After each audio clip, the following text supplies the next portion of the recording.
If you want to improve the quality of an image fast, Canva AI Enhancer makes it incredibly easy.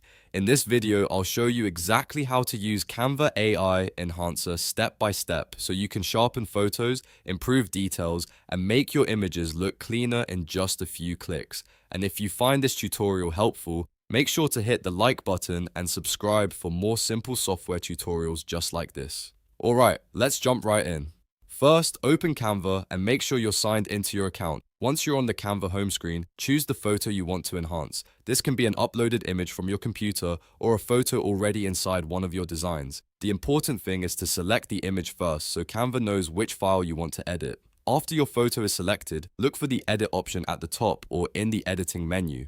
Click Edit to open the image editing tools. This is where Canva gives you access to a range of adjustment and AI-powered features that can help improve your photo quality. Now, on the left side menu, scroll until you find the Upscale option. Click Upscale from the left menu.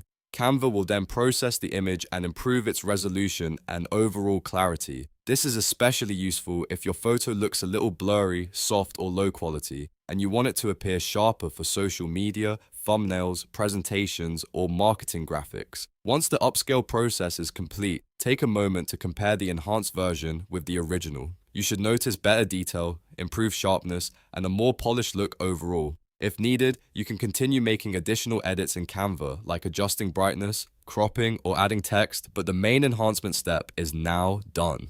And that's it. That's how to use Canva AI Enhancer in just a few simple steps.